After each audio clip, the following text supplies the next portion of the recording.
আসসালামু আলাইকুম। চতুর্থ শ্রেণীর বাংলা ভার্সনের বাচ্চারা, আজকে আমরা ইসলাম শিক্ষা বইয়ের তৃতীয় অধ্যায় নিয়ে পড়ালেখা করব। এই অধ্যায়ের বক্সগুলো আমরা সমাধান করব এবং আমাদের অনুশীলনীটা আমরা সমাধান করব। তো দেখো, প্রথমে কি আছে? নৈতিক ও মানবিক গুণাবলী অর্জন, ভালো মন্দ ও ন্যায় অন্যায়। তো এখানে দেখো 18টা কাজের একটা তালিকা আছে। এই যে, তো এখান থেকে কি বলেছে, এবার উপরের তালিকা থেকে কোন কাজগুলো ভালো এবং কোনগুলো মন্দ কাজ তা আলাদা করে নিজের ছকে লিখি। আচ্ছা, তাহলে ভালো কাজ কোনগুলো আমি একটু বড় করে দেখাই, তাহলে তোমাদের বুঝতে সুবিধা হবে। এই যে, ওকে, তাহলে ভালো কাজ কোনগুলো? সত্য কথা বলা, অন্যের উপকার করা, আল্লাহর ইবাদত করা, সৎ কাজ করা এবং অসৎ কাজ থেকে বিরত থাকা, সবর করা, ক্ষমা করা ও দান করা, পিতামাতা ও বড়দের শ্রদ্ধা করা, কথা দিয়ে কথা রাখা, গাছ লাগানো, প্রাণীদের প্রতি দয়া দেখানো। আর মন্দ কাজ মানে খারাপ কাজ, সেগুলো কোনগুলো? কৃপণতা করা, প্রতারণা করা, মিথ্যা কথা বলা, অপব্যয় করা, মিথ্যা অপবাদ দেওয়া, গালি দেওয়া, নিজের দোষ অন্যের উপর চাপানো, মন্দ কাজে সহযোগিতা করা, চুরি করা। আচ্ছা, তো আমাদের এটা হলো। যেহেতু আমি বলেছি যে বক্সগুলো সমাধান করব, তো চলো আমরা বক্সগুলো খুঁজে বের করি। 49 নাম্বার পেজে কিছুই নেই। 50 নাম্বার পেজে দুটো বক্স আছে। প্রথমটা বলেছে যে ভালো বা ন্যায় কাজ, মন্দ বা অন্যায় কাজ। তো ভালো বা ন্যায় কাজ কি কি আছে? আমি অনেকগুলো লিখেছি। সত্য কথা বলা, অন্যের উপকার করা, আল্লাহর ইবাদত করা, সৎ কাজ করা এবং অসৎ কাজ থেকে বিরত থাকা, সবর করা, ক্ষমা করা ও দান করা, পিতামাতা ও বড়দের শ্রদ্ধা করা, কথা দিয়ে কথা রাখা, গাছ লাগানো, প্রাণীদের প্রতি দয়া দেখানো, সহপাঠীদের সাহায্য করা, দরিদ্র মানুষকে দান করা, সবার সঙ্গে ভালো আচরণ করা। মন্দ বা অন্যায় কাজ কোনগুলো? কৃপণতা করা, প্রতারণা করা, মিথ্যা কথা বলা, অপব্যয় করা, মিথ্যা অপবাদ দেওয়া, গালি দেওয়া, নিজের দোষ অন্যের ওপর চাপানো, মন্দ কাজে সহযোগিতা করা, চুরি করা, ঝগড়া বিবাদ করা, হিংসা বিদ্বেষ করা, অন্যকে ধোঁকা দেওয়া। আচ্ছা, এরপর কি বলেছে? হযরত উমর রাদিয়াল্লাহু গোয়ালিনীর মেয়ে ও হযরত উমর বিন আব্দুল আজিজ রাদিয়াল্লাহু এর ঘটনাসমূহের আলোকে ভালো কাজ ও ন্যায়ের অনুশীলন সম্পর্কে তালিকা তৈরি করি। কাজটি একাকী করি। তাহলে সেটা কি? সব সময় সত্য কথা বলা ও সততা বজায় রাখা, মহান আল্লাহকে ভয় করে অন্যায় কাজ থেকে বিরত থাকা, মানুষের কল্যাণে কাজ করা এবং তাদের খোঁজ খবর নেওয়া, খাদ্য বা পণ্যে ভেজাল না দেওয়া, দায়িত্বশীলতার সঙ্গে কাজ করা, গরিব, অসহায় ও বিপদগ্রস্ত মানুষের সাহায্য করা। আচ্ছা, এরপর তো একটা ভূমিকাভিনয়, এটা তোমরা করে নিবে। এরপরে আমরা যাব উদারতাতে। এটা 51 নাম্বার পৃষ্ঠা থেকে শুরু হয়েছে। আমাদের বক্স আছে 53 নাম্বার পৃষ্ঠাতে। তো সেখানে আমরা কি লিখতে পারি? দেখো, আমাদেরকে কি দিয়েছে আগে একটু দেখি। ছবি বা ভিডিও দেখে এবং নবী ও সাহাবীদের দৃষ্টান্তমূলক আলোচনা করে উদারতা সম্পর্কিত কাজের তালিকা তৈরি করি, কাজটি জোড়ায় করি। অসহায় ও দরিদ্র মানুষকে খাদ্য ও অর্থ সাহায্য করা, অসুস্থ ব্যক্তির খোঁজ খবর নেওয়া ও সেবা করা, অমুসলিম প্রতিবেশীদের সঙ্গে ভালো আচরণ করা, সবার সঙ্গে নম্রতা, বিনয় ও সহনশীল আচরণ করা, ক্ষুধার্ত মানুষকে খাবার খাওয়ানো, অন্যের বিপদে পাশে দাঁড়ানো, এতিম ও মিসকিনদের সাহায্য করা, কারো প্রতি প্রতিশোধ না নিয়ে ক্ষমা প্রদর্শন করা, ধর্ম বর্ণ নির্বিশেষে সকল মানুষের প্রতি দয়া দেখানো, মানুষের জানমাল ও অধিকারের নিরাপত্তা নিশ্চিত করা। আমরা দৈনন্দিন জীবনে কিভাবে উদারতামূলক কাজের অনুশীলন করব তার তালিকা তৈরি করি, কাজটি দলগতভাবে করি। আচ্ছা, তাহলে কিভাবে করতে পারি? গরিব ও অসহায় মানুষকে সাহায্য করব। সহপাঠীদের সঙ্গে সুন্দর ও ভদ্র আচরণ করব। সবার সঙ্গে হাসি মুখে কথা বলবো। বৃদ্ধ ও অসুস্থ মানুষকে সাহায্য করব। অন্যের মতামতের প্রতি সম্মান দেখাবো। ছোটদের স্নেহ করব এবং বড়দের সম্মান করব। অন্য ধর্মের মানুষের সঙ্গে সহনশীল আচরণ করব। বিপদে মানুষের পাশে দাঁড়াবো। কারোর সঙ্গে খারাপ আচরণ বা অবজ্ঞা করব না। নিজের সামর্থ্য অনুযায়ী দান সদকা করব। আচ্ছা, এরপরে আমরা যাচ্ছি আবার পরোপকারে। আচ্ছা, পরোপকারে আমরা 56 নাম্বার পেজে দুটো বক্স পেয়েছি, সেটা এখন সমাধান করব। তো 56 নাম্বার পেজের প্রথমটা কি ছিল, যে ছবি বা ভিডিও দেখে এবং নবী ও সাহাবীদের দৃষ্টান্ত সমূহ আলোচনা করে পরিবার, বিদ্যালয় ও সমাজে পরোপকার সম্পর্কিত কাজের একটি তালিকা তৈরি করি। কাজটি দলগতভাবে করে অনেকগুলো পয়েন্ট লিখেছি, তোমরা এর থেকে বাছাই করে 5টা পয়েন্ট লিখবে। অসহায় ও দরিদ্র মানুষকে সাহায্য করা, অন্ধ বা বৃদ্ধ মানুষকে রাস্তা পার হতে সহযোগিতা করা, অসুস্থ ব্যক্তির সেবা ও খোঁজ খবর নেওয়া, সহপাঠীদের পড়াশোনায় সাহায্য করা, তৃষ্ণার্ত মানুষকে পানি পান করানো, ক্ষুধার্ত মানুষকে খাবার খাওয়ানো, বিদ্যালয় ও আশপাশ পরিষ্কার পরিচ্ছন্ন রাখা, গাছ লাগানো ও গাছের যত্ন নেওয়া, দরিদ্র শিক্ষার্থীদের খাতা, কলম বা বই দিয়ে সাহায্য করা, প্রতিবেশীদের বিপদে পাশে দাঁড়ানো। দ্বিতীয়টা যে আমাদের বলেছে, নবী রাসূল ও সাহাবীদের পরোপকারের দৃষ্টান্ত অনুসরণ করে দৈনন্দিন জীবনে অনুশীলন সম্পর্কে তালিকা তৈরি করি, কাজটি একাগে করি। তো কি কি হতে পারে?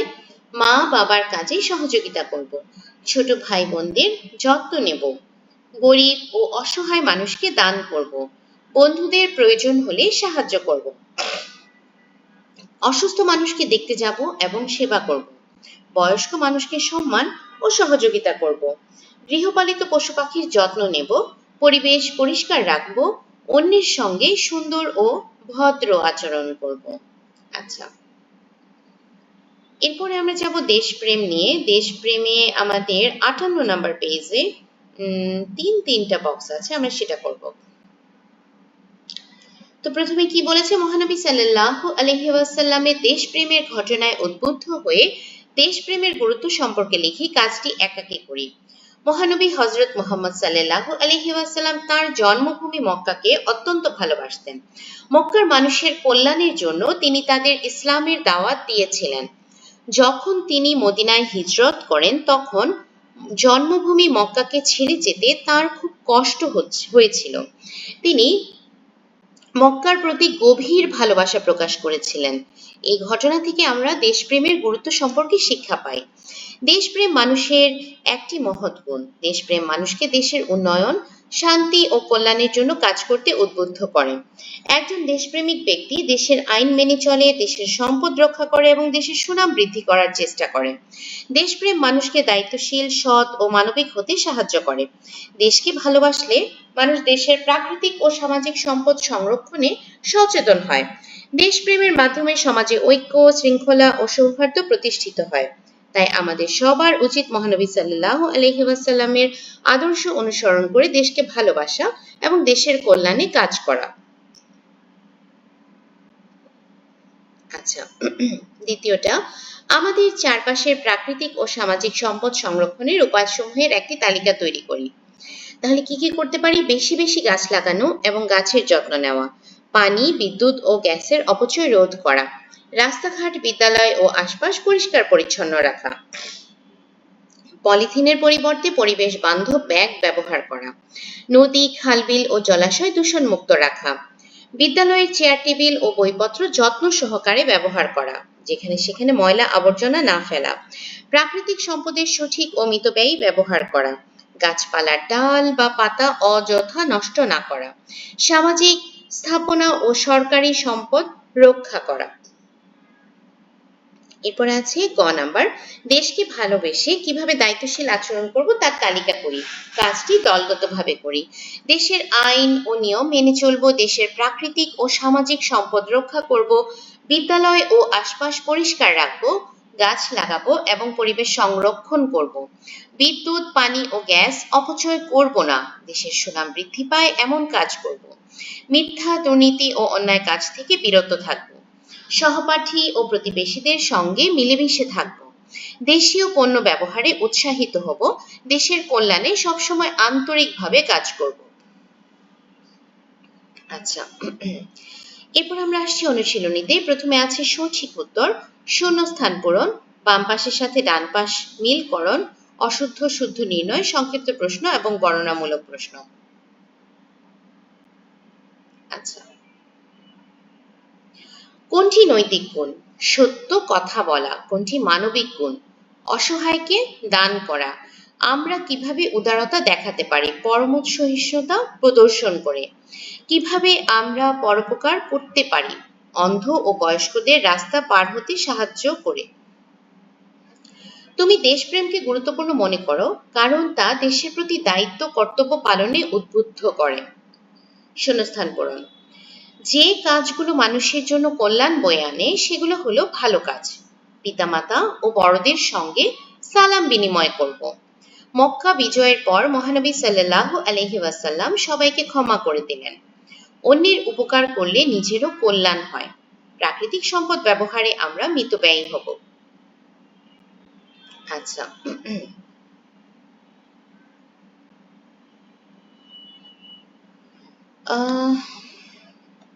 এটা এখানে আগে পড়ে তোমাদেরকে দেখাই।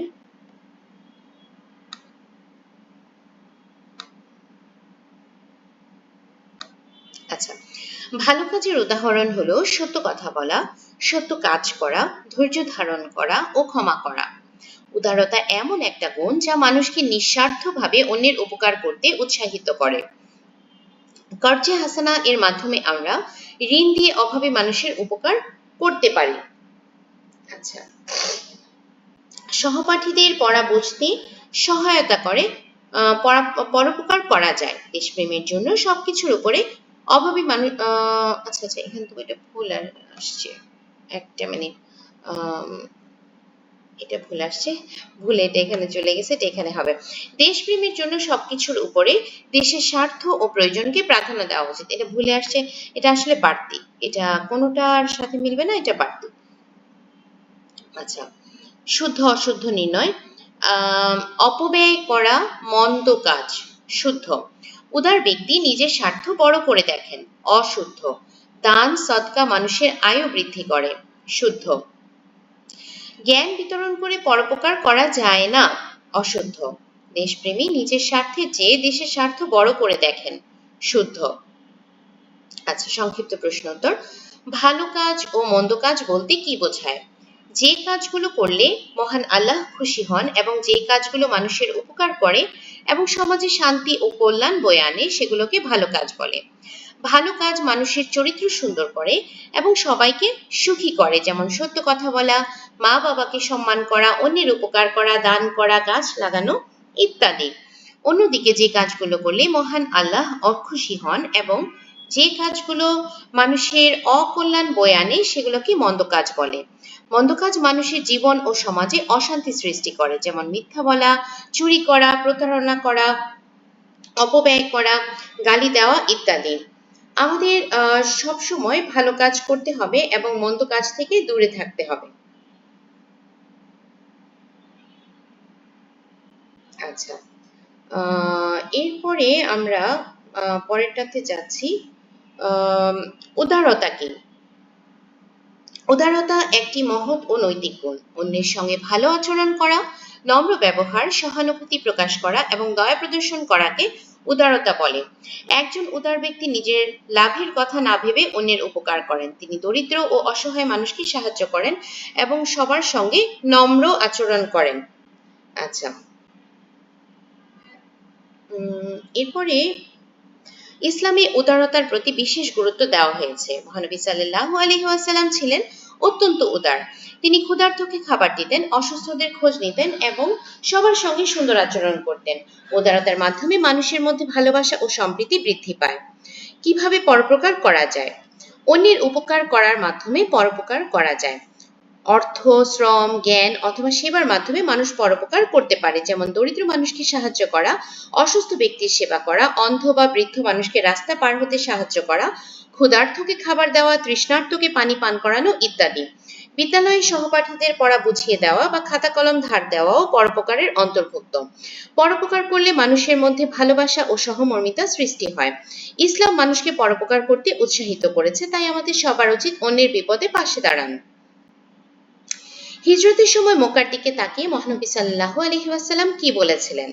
মহানবী হযরত মুহাম্মদ সাল্লাল্লাহু আলাইহি ওয়াসাল্লাম তার জন্মভূমি মক্কাকে অনেক ভালোবাসতেন, কিন্তু মক্কার মানুষ তার উপর অত্যাচার করলে মহান আল্লাহর নির্দেশে তিনি মদিনায় হিজরত করেন। হিজরতের সময় তিনি মক্কার দিকে তাকিয়ে খুব আবেগপূর্ণ কথা বলেছিলেন। তিনি বলেছিলেন, হে মক্কা, তুমি কতই না সুন্দর, আমি তোমাকে অনেক ভালোবাসি। আমার জাতি যদি আমাকে বিতাড়িত না করত, আমি কখনোই তোমাকে ছেড়ে যেতাম না। এই কথার মাধ্যমে মহানবী সাল্লাল্লাহু আলাইহি ওয়াসাল্লামের দেশপ্রেম ও জন্মভূমির প্রতি গভীর ভালোবাসা প্রকাশ পায়। আমরা এই ঘটনা থেকে দেশকে ভালোবাসার শিক্ষা পাই। দেশপ্রেম মূলক দুটি কাজের উদাহরণ দাও। দেশপ্রেম হলো নিজের দেশকে ভালোবাসা এবং দেশের কল্যাণে কাজ করা। একজন দেশপ্রেমিক দেশের সম্পদ রক্ষা করে এবং দেশের উন্নয়নে কাজ করে। দেশপ্রেমমূলক দুটি কাজের উদাহরণ হলো বেশি বেশি গাছ লাগানো এবং পরিবেশ রক্ষা করা, পানি, বিদ্যুৎ ও গ্যাসের অপচয় না করা। এছাড়াও বিদ্যালয়, রাস্তাঘাট ও সামাজিক সম্পদ পরিষ্কার রাখা, দেশের আইন মেনে চলা এবং দেশের মানুষের উপকার করা দেশপ্রেমের পরিচয়। আমাদের সবার উচিত দেশকে ভালোবেসে দেশের উন্নয়নে কাজ করা। আচ্ছা, বর্ণনামূলক প্রশ্ন, উদাহরণ সহ ভালো ও মন্দ কাজের পরিচয় দাও। মানুষ তার কাজের মাধ্যমেই পরিচিতি লাভ করে। আমাদের দৈনন্দিন জীবনে এমন অনেক কাজ আছে যা ব্যক্তি ও সমাজের কল্যাণ বয়ে আনে। আবার কিছু কাজ ব্যক্তি ও সমাজের ক্ষতির কারণ হয়, তাই ভালো ও মন্দ কাজ সম্পর্কে জানা এবং সেই অনুযায়ী চলা প্রত্যেক মানুষের কর্তব্য। ভালো কাজ, যে কাজগুলো করলে মহান আল্লাহ খুশি হন এবং যে কাজগুলো মানুষের উপকার করে এবং সমাজে শান্তি ও কল্যাণ বয়ে আনে সেগুলোকে ভালো কাজ বলে। ভালো কাজ মানুষের চরিত্র সুন্দর করে এবং সবাইকে সুখী করে। ভালো কাজ করলে মহান আল্লাহ খুশি হন এবং মানুষও উপকৃত হয়। ভালো কাজের উদাহরণ, নিয়মিত নামাজ আদায় করা, মা বাবার সেবা ও সম্মান করা, শিক্ষকের কথা মেনে চলা, সত্য কথা বলা, গরিব ও অসহায় মানুষকে সাহায্য করা, অসুস্থ ব্যক্তির খোঁজ খবর নেওয়া, সবার সঙ্গে ভদ্র ও সুন্দর আচরণ করা। মন্দ কাজ, যে কাজগুলো করলে মহান আল্লাহ অখুশি হন এবং যে কাজগুলো মানুষের অকল্যাণ বয়ে আনে সেগুলোকে মন্দ কাজ বলে। মন্দ কাজের উদাহরণ, মন্দ কাজের 7টি উদাহরণ। মিথ্যা কথা বলা, আচ্ছা 7টা এখানে এভাবে করে উল্লেখ করতে হবে না, কারণ প্রশ্ন তো এভাবে বলেনি, এটা ভুলে চলে এসছে। মিথ্যা কথা বলা, মা বাবার অবাধ্য হওয়া, চুরি করা, অন্যকে কষ্ট দেওয়া, ঝগড়া বিবাদ করা, পরীক্ষায় নকল করা, গীবত ও পরনিন্দা করা। ইসলাম আমাদের ভালো কাজ করতে এবং মন্দ কাজ থেকে দূরে থাকতে শিক্ষা দিয়েছে, তাই আমাদের সবার উচিত সবসময় সত্য ও ন্যায়ের পথে চলা এবং ভালো কাজের অভ্যাস গড়ে তোলা। নবী ও সাহাবীগণের দৃষ্টান্ত অবলম্বনে উদারতা সম্পর্কে বর্ণনা করো। উদারতা একটি মহৎ ও নৈতিক গুণ। অন্যের সঙ্গে ভালো আচরণ করা, নম্র ব্যবহার, সহানুভূতি প্রকাশ করা এবং দয়া প্রদর্শন করাকে উদারতা বলে। একজন উদার ব্যক্তি নিজের লাভের কথা না ভেবে অন্যের উপকার করেন। তিনি দরিদ্র ও অসহায় মানুষকে সাহায্য করেন এবং সবার সঙ্গে নম্র আচরণ করেন। উদারতা ইসলামের একটি গুরুত্বপূর্ণ শিক্ষা। মহানবী হযরত মুহাম্মদ সাল্লাল্লাহু আলাইহি ওয়াসাল্লাম ছিলেন পৃথিবীর সবচেয়ে উদার মানুষদের একজন। তিনি গরিব, অসহায় ও ক্ষুধার্ত মানুষের সাহায্য করতেন, অসুস্থ ব্যক্তিদের খোঁজ নিতেন এবং অমুসলিমদের সঙ্গেও ভালো আচরণ করতেন। অমুসলিমদের খাবার খেয়েছেন এবং খাবার খাইয়েছেন, তাদের মতামতের প্রতি সহিষ্ণুতা প্রদর্শন করেছেন। মক্কা বিজয়ের দিন তিনি শত্রুদের ক্ষমা করে উদারতার এক মহান দৃষ্টান্ত স্থাপন করেছেন। সাহাবীগণও উদারতার উজ্জ্বল উদাহরণ রেখে গেছেন। হযরত আবু বকর রাদিয়াল্লাহু নিজের সম্পদ ব্যয় করে দাসদের মুক্ত করতেন। তাবুকের যুদ্ধে তিনি নিজের সব সম্পদ দান করেছিলেন। হযরত উমর রাদিয়াল্লাহু সাধারণ মানুষের দুঃখ কষ্ট বোঝার জন্য রাতে শহরে ঘুরে বেড়াতেন। এইসব ঘটনা থেকে আমরা শিখি যে উদারতা মানুষের মহান গুণ। আমাদেরও উচিত দরিদ্র ও অসহায় মানুষের সাহায্য করা, সবার সঙ্গে ভালো ব্যবহার করা এবং ক্ষমাশীল হওয়া। দেশপ্রেমে উদ্বুদ্ধ হয়ে প্রাকৃতিক সম্পদ সংরক্ষণের উপায় সম্পর্কে একটি অনুচ্ছেদ লেখো। দেশপ্রেম হলো নিজের দেশকে ভালোবাসা এবং দেশের কল্যাণে কাজ করা। দেশপ্রেম আমাদের দেশের সম্পদ রক্ষা করতে শেখায়। প্রাকৃতিক সম্পদ যেমন গাছপালা, পানি, গ্যাস, কয়লা, বিদ্যুৎ ও খনিজ সম্পদ দেশের জন্য অত্যন্ত গুরুত্বপূর্ণ। এসব সম্পদ দেশের উন্নয়নে বড় ভূমিকা রাখে। প্রাকৃতিক সম্পদ সংরক্ষণের উপায়। প্রাকৃতিক সম্পদ একটি দেশের অমূল্য সম্পদ। দেশপ্রেমে উদ্বুদ্ধ হয়ে আমাদের এসব সম্পদ রক্ষায় দায়িত্বশীল ভূমিকা পালন করতে হবে। প্রাকৃতিক সম্পদ যেমন সূর্যের আলো, বাতাস, পানি, কয়লা, গাছপালা ও খনিজ সম্পদ সংরক্ষণে আমরা সচেতন হব। আমরা বেশি বেশি করে গাছ লাগাবো ও গাছের যত্ন নেব। অপ্রয়োজনীয় বৈদ্যুতিক সামগ্রী চালু রাখবো না ও বিদ্যুৎ সাশ্রয়ী সামগ্রী ব্যবহার করব। নদী, খাল, বিল ও জলাশয় দূষণ মুক্ত রাখবো। পরিবেশ বান্ধব পাট ও কাপড়ের ব্যাগ ব্যবহার করব এবং পলিথিনের ব্যবহার কমাবো। অপ্রয়োজনীয় কাগজ ব্যবহার না করে কাগজের অপচয় রোধ করব। যাদের পক্ষে সম্ভব তারা গাড়ির পরিবর্তে হাঁটা বা সাইকেল ব্যবহার করব। এছাড়া প্রাকৃতিক সম্পদ ব্যবহারে মিতব্যয়ী হতে হবে এবং অন্যদেরও সচেতন করতে হবে। এভাবে আমরা দেশের প্রাকৃতিক সম্পদ সংরক্ষণে গুরুত্বপূর্ণ ভূমিকা রাখতে পারি। দেশের প্রাকৃতিক সম্পদ রক্ষা করা প্রতিটি নাগরিকের দায়িত্ব। দেশপ্রেমে উদ্বুদ্ধ হয়ে আমরা যদি প্রাকৃতিক সম্পদের সঠিক ব্যবহার ও সংরক্ষণ করি তাহলে দেশ আরো উন্নত ও সমৃদ্ধ হবে। তাই দেশের স্বার্থে আমাদের সবাইকে প্রাকৃতিক সম্পদ সংরক্ষণে এগিয়ে আসতে হবে। পরিবার ও বিদ্যালয়ে পরোপকার সম্পর্কিত কাজের একটি তালিকা তৈরি করি। পরোপকার মানে অন্যের উপকার করা, অন্যের সুখে দুঃখে পাশে দাঁড়ানো এবং নিঃস্বার্থভাবে সাহায্য করাই পরোপকার। পরিবার ও বিদ্যালয়ে আমরা বিভিন্নভাবে পরোপকার করতে পারি, যেমন মা বাবার কাজে সাহায্য করা। মা বাবার কাজের বোঝা কমাতে ঘরের কাজে সহযোগিতা করা পরোপকারের একটি ভালো উদাহরণ। ছোট ভাই বোনদের দেখাশোনা করা, তাদের পড়াশোনা ও প্রয়োজনের সময় সাহায্য করলে তাদের উপকার হয় এবং দায়িত্ববোধ গড়ে ওঠে। অসুস্থ সদস্যদের সেবা করা, অসুস্থ মানুষের যত্ন নেওয়া ও সেবা করা একটি মানবিক ও পরোপকারমূলক কাজ। সহপাঠীদের পড়া বুঝিয়ে দেওয়া, কোনো সহপাঠী পড়া না বুঝলে তাকে বুঝিয়ে দেওয়া তার উপকার করার একটি সুন্দর উপায়। খাতা কলম না থাকলে বন্ধুদের সাহায্য করা, প্রয়োজনে নিজের শিক্ষা উপকরণ ভাগ করে দিলে বন্ধুর সমস্যার সমাধান হয়। বিদ্যালয় পরিষ্কার রাখতে সহযোগিতা করা, বিদ্যালয় পরিষ্কার পরিচ্ছন্ন রাখতে সাহায্য করলে সবাই একটি সুন্দর পরিবেশে পড়াশোনা করতে পারে। গাছ লাগানো ও পরিবেশ পরিষ্কার রাখা, পরিবেশ রক্ষার জন্য গাছপালা লাগানো এবং পরিষ্কার পরিচ্ছন্নতা বজায় রাখা সমাজের মানুষের উপকার করে। পরোপকার একটি মহৎ মানবিক গুণ। পরিবার ও বিদ্যালয়ে পরোপকারমূলক কাজের মাধ্যমে আমরা অন্যের উপকার করতে শিখি এবং মানবিক মূল্যবোধ গড়ে তুলি। তাই আমাদের সকলের উচিত সবসময় অন্যের উপকারে এগিয়ে আসা এবং পরোপকারের চর্চা করা। ইসলামের আলোকে দেশপ্রেমে উদ্বুদ্ধ হওয়া গুরুত্বপূর্ণ কেন তা বর্ণনা করো। দেশপ্রেম হলো নিজের দেশকে ভালোবাসা এবং দেশের কল্যাণে কাজ করা। ইসলামে দেশপ্রেমের উপর বিশেষ গুরুত্ব দেওয়া হয়েছে। মহানবী হযরত মুহাম্মদ সাল্লাল্লাহু আলাইহি ওয়াসাল্লাম তার জন্মভূমি মক্কাকে অত্যন্ত ভালোবাসতেন। হিজরতের সময় তিনি মক্কার জন্য গভীর ভালোবাসা প্রকাশ করেছিলেন। এটি প্রমাণ করে যে দেশকে ভালোবাসা ইসলামের শিক্ষা। ইসলামের আলোকে দেশপ্রেমে উদ্বুদ্ধ হওয়ার গুরুত্ব। আল্লাহর সন্তুষ্টি অর্জন করা যায়। দেশের মানুষের কল্যাণে কাজ করা এবং নিজের দায়িত্ব সঠিকভাবে পালন করা আল্লাহর কাছে প্রিয় কাজ। এর মাধ্যমে আল্লাহর সন্তুষ্টি অর্জন করা সম্ভব। রাসূলুল্লাহ সাল্লাল্লাহু আলাইহি ওয়াসাল্লামের আদর্শ অনুসরণ করা হয়। মহানবী সাল্লাল্লাহু আলাইহি ওয়াসাল্লাম তার জন্মভূমি মক্কাকে খুব ভালোবাসতেন। তার এই আদর্শ অনুসরণ করে আমরা দেশকে ভালোবাসতে শিখি। দেশের উন্নয়ন ও অগ্রগতি নিশ্চিত হয়। দেশপ্রেমিক মানুষ সততা ও নিষ্ঠার সঙ্গে কাজ করে, ফলে দেশের অর্থনীতি, শিক্ষা ও অন্যান্য খাতে উন্নয়ন ঘটে। দেশপ্রেম মানুষকে আইন মেনে চলতে, কর প্রদান করতে এবং দেশের সম্পদ রক্ষা করতে উদ্বুদ্ধ করে। প্রাকৃতিক সামাজিক সম্পদ সংরক্ষণ করা যায়। দেশকে ভালোবাসলে মানুষ গাছপালা, নদী, খাল, বিল, রাস্তা, বিদ্যালয় ও অন্যান্য সম্পদের যত্ন নেয় এবং অপচয় করে না। জাতীয় ঐক্য ও ভ্রাতৃত্ববোধ বৃদ্ধি পায়। দেশপ্রেম মানুষের মধ্যে পারস্পরিক সহযোগিতা, সহমর্মিতা ও ঐক্যের মনোভাব গড়ে তোলে, যা দেশের শান্তি ও স্থিতিশীলতা বজায় রাখতে সাহায্য করে। ইসলামের শিক্ষা অনুযায়ী দেশপ্রেম একটি মহৎ গুণ।